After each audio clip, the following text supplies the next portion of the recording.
Where could WWE possibly be going with this storyline between Drew McIntyre and Cody Rhodes after Cody Rhodes got himself disqualified in the main event championship match on Friday Night SmackDown? Let's talk about it. This is Jack O'Hara Wrestling. Welcome back to the channel, guys. Remember to comment, like, and subscribe if you want to have some productive dialogue, have some insightful conversations or talk shit about professional wrestling at Jack O'Hara TV. Like, comment, and subscribe. SmackDown just ended. I got a lot of questions like WTF, WWE, Paul Levesque, Lee Fitting.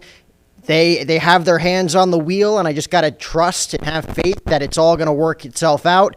But after tonight's SmackDown, I just got to, rub my fingers on my temples. Like, what is going on with Cody Rhodes' storyline right now with the WWE Championship? I mean, obviously, Drew McIntyre's in the title picture. One can assume that they're going to try to put the title on Drew McIntyre at some point, which I would love to see. Drew McIntyre being WWE Champion to end 2025. It's on my bingo card officially now. You can put that on the record books. It is on my bingo card for Drew McIntyre to win the WWE Championship by the end of 2025. Maybe on November 1st at Saturday night's main event. Cody Rhodes kickstarted SmackDown tonight, completely promoting the number one contenders match. Nick Aldis promoted Drew McIntyre versus Jacob Fatu, which, is two heavyweights, two of WWE's top stars, one of their top faces, one of their top heels on SmackDown. They pit them up against one another in this brief feud that I thought was going to culminate at Saturday night's main event. It culminated tonight on SmackDown with a number one contender match for Cody Rhodes' WWE Championship. It didn't happen, because there's been reports all week long that Jacob Fatu was legitimately injured, a non-wrestling related injury that's been disclosed up until including now. We don't know what happened with Jacob Fatu. We don't know why he's legitimately hurt. Maybe he needs to take a leave of absence for some family-related issues. We don't know what's going on with Jacob Fatu, but it seems like he's going to be out for a significant period of time, most likely until 2026. So Drew McIntyre versus Jacob Fatu is the planned main event. Number one contenders match on SmackDown. That's main eventing the show. Presumably to set up Cody Rhodes' next challenger at Saturday night's main event on November 1st. One can only assume. That's what I'm assuming. We knew the match wasn't going to happen. All the way up until Jacob Fatu's music hit, though, in the main event, you thought maybe the reports were false. Maybe they just fed us bullshit. They do that sometimes. The Seth Rollins injury angle from 2 months ago, which is really coming back to bite them in the ass now. They've done it before, where they give the dirt sheets lies, and it's new. To me, that is the new kayfabe, feeding the dirt sheet lies so that, not everything is so predictable. Unfortunately, in tonight's main event, what happened was very predictable. Jacob Fatu didn't come out. It was shown backstage with Nick Aldis and some security guards that Jacob Fatu was severely attacked. He had equipment all over him. They couldn't get it off of him. Jacob Fatu was spitting out blood. He had teeth on the floor. Jacob Fatu unable to compete, and he's going to be out of action for a while. We don't know who did it. One could assume it was Drew McIntyre. Some are saying maybe it's Cody Rhodes. It could be Randy Orton. It could be the MFTs. The thing with this, they tried to pull this off and they did successfully, I should say. They pulled it off successfully last year with Jade Cargill. Jade Cargill got into a wreck last year. She was on top of a car. The windshield was smashed in half. She looked like she had died. They pulled that angle off well between her, Bianca Belair, who she was tag team champions with at the time. They insert Naomi. Naomi's now tag team champions with Bianca Belair. I feel like the writing was on the wall that it was Naomi the whole time, but for about 4 months, Bianca Belair and Naomi were tag team champions. Up until the Elimination Chamber, Naomi and Liv Morgan in the Chamber. Who returns but Jade Cargill? Jade Cargill shockingly attacks Naomi after they kind of set it up that it could be Liv Morgan in the Judgment Day. This is going to be something completely different because the writing isn't necessarily on the wall as to who attacked Jacob Fatu. It could have been the MFT, Solo Sikoa's group. I mean, why wouldn't it be them? They're back. They're like what the Wyatt Six should have been. last year when the Wyatt Six debuted, just terrorizing the roster on SmackDown. Solos after Sami Zayn. By the way, Sami Zayn losing the United States Championship tonight in his U.S. Open challenge to a returning Ivan Dragunov. I'm sure we'll get into that this week at some point. That is big news for the United States Championship scene because Solo Sikoa screwed Sami Zayn. Why wouldn't you pitch the idea of Solo Sikoa coming after his family member, his cousin, his brother, Jacob Fatu? It's plausible. Drew McIntyre attacking Jacob Fatu, to me, makes the most sense if you want to continue that feud when Jacob Fatu ultimately comes back, because that was the story you were telling up until this unforeseen disclosed injury of Jacob Fatu. Then you go Drew McIntyre versus Jacob Fatu potentially at WrestleMania 42 if Drew's not the champion by that point, or if Drew's not, in the title scene at that point. Hell, Drew McIntyre versus Jacob Fatu for the WWE Championship at WrestleMania 42. You could sign me up for that. That is a whole fresh paint on the WWE Championship scene, and I think a lot of people would sign up for McIntyre versus Fatu for the title if they book that correctly. The other story that you could tell is Randy Orton. Randy Orton could have been the one to attack Jacob Fatu, which will break Cody Rhodes' fragile heart. And then you could set up Randy Orton versus Jacob Fatu for the WWE Championship. That could be a plausible thing. And then also you get a kick-ass Orton versus Fatu feud down the line, potentially heading into WrestleMania 42. If Jacob Fatu's out until 2026, then presumably whoever attacked him is going to face him at WrestleMania 42. And that's just, within 50 minutes of this happening on SmackDown and my unbiased opinion as to what could happen. The other story that you could tell, and I don't think this is the case, even though some people are making drastic claims of this online already, maybe Cody Rhodes was the one behind the attack, and then that sets up Cody Rhodes versus Jacob Fatu in the long run, potentially at WrestleMania 42.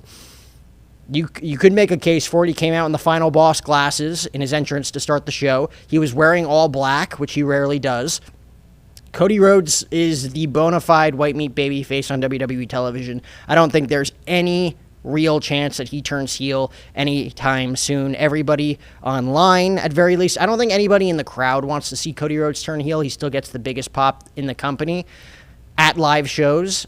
I think all the online fans want to see Homelander Cody. I don't think we're seeing that anytime soon. But maybe, potentially, Cody Rhodes could turn heel in this instance. He did smash Drew McIntyre with the WWE Championship to end the show.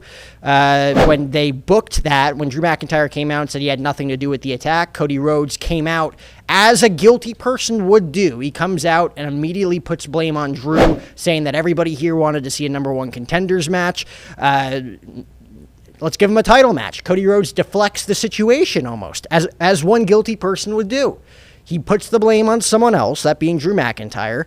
He then gives the crowd an alternative match, a WWE Championship match versus Drew McIntyre with Cody Rhodes in his suit. When was the last time the WWE Championship was defended in a suit? And we got to see that on live television on the USA Network. And you're thinking, oh my God, a last-minute impromptu WWE Championship match between two of your top main event stars in the company? What if they shock the world right now and Drew McIntyre walks out of SmackDown the WWE Champion? No. Cody Rhodes, as the white meat babyface, hits Drew McIntyre in the face with the WWE Championship to cause a disqualification, which got a huge groan from the crowd, of course, as it would. Cody Rhodes is the babyface. Why would he set up the title match himself and then just get himself disqualified? You could tell the story that he's enraged with Drew McIntyre. He was biting him in the forehead in the corner as the match started. He was doing very heelish things, unlike Cody Rhodes in the American Nightmare and the politician that he is. Cody Rhodes versus Drew McIntyre for the WWE Championship, presumably now, one could assume, is going to take place on November 1st at WWE Saturday Night's Main Event. And that is where, ladies and gentlemen, I hope that the WWE has its head on a swivel with this one. I hope Cody Rhodes drops the WWE Championship to Drew McIntyre at Saturday Night's Main Event. Drew McIntyre more than deserves it. Drew McIntyre can tell stories with Cody Rhodes leading up to the Royal Rumble if he wants to. He could tell a story with Randy Orton.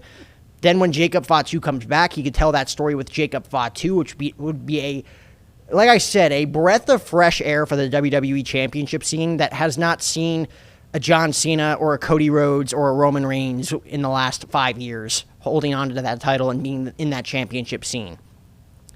You could tell the story of Drew McIntyre finally beating Cody Rhodes and being a heelish champion in order to retain against Cody Rhodes multiple times before Drew McIntyre then moves on to a more formidable challenger. Maybe you go back to McIntyre versus Punk. I know WWE kind of sealed the lid on that feud with Hell in a Cell, but come on, we all love Drew McIntyre versus CM Punk. We would all love to see that again, potentially at WrestleMania. CM Punk might be world champion at that point now. Maybe CM Punk walks into WrestleMania as the world heavyweight champion now that Seth Rollins is probably going to have to relinquish the title. And that is if they don't want to put a rocket on Braun Breaker like I had suggested before. WWE's creative is going to be forced. I don't think they chose this, but I think it's being forced to mix things up here with a couple of key injuries, with a couple of both key injuries from Jacob Fatu and Seth Rollins taking place this week, and also just stale storylines that both ESPN and TKO are probably sick of when it comes to the Vision, when it comes to Cody Rhodes' current WWE Championship storyline. I mean, Drew McIntyre is really the only guy that could defeat Cody Rhodes at this point. Ever since Cody Rhodes won that title from John Cena at SummerSlam, it has been, well, he had one tag team match with John Cena, Drew McIntyre, and Logan Paul. That was the SmackDown after SummerSlam. Then he went away for a month. Then he had 2 promos with Drew McIntyre. Then he beat Drew McIntyre at WrestlePalooza. And then he had a mini fun bragging rights feud with Seth Rollins at Crown Jewel, and he lost that match. Cody Rhodes has already been pinned once, and he hasn't even defended his championship more than once since winning it at SummerSlam. To me, this has been a lackluster second feud for Cody Rhodes, and I don't think they can recover from it at this point. If he beats Drew McIntyre again, what was the point? Drew McIntyre hasn't looked, he's looked strong to where the fans say that we want a title being put on this guy since early 2024 when CM Punk first came back, got hurt. Drew McIntyre did the whole angle with CM Punk being hurt. He put on a feud with a guy that couldn't wrestle for 6 months. And he told the story with Seth Rollins at WrestleMania winning the world title. Punk screwed him. Priest cashed in. He had a world title match with Priest. He told the story with Punk. He told the story with Priest at WrestleMania, and he told that well. And in a situation that was a no-win situation for either guy, it just seemed like, all right, you had a big 2024, but we have nothing for you, and you had a big 2024, and we have nothing for you. So Drew and Damian just make something work. And Drew McIntyre was able to dig deep and make that storyline actually a perfect storyline, and for it to make sense with everything that Drew and Damian did in 2024 together. And then he loses that feud after Damian Priest wins the steel cage match. He goes away for about a month or two, loses to Randy Orton at Saturday Night's Main Event. Made no sense whatsoever. Gets the win back in the tag team match, though Logan Paul picked up the pinfall victory on Jelly Roll. And now he's in a loseless situation with Cody Rhodes for the WWE Championship right now. He got pinned in a clean match at WrestlePalooza, and then he loses via DQ tonight. I would really, really assume that the chances are high that Drew McIntyre walks out of Saturday Night's Main Event with the WWE Championship, if not Survivor Series.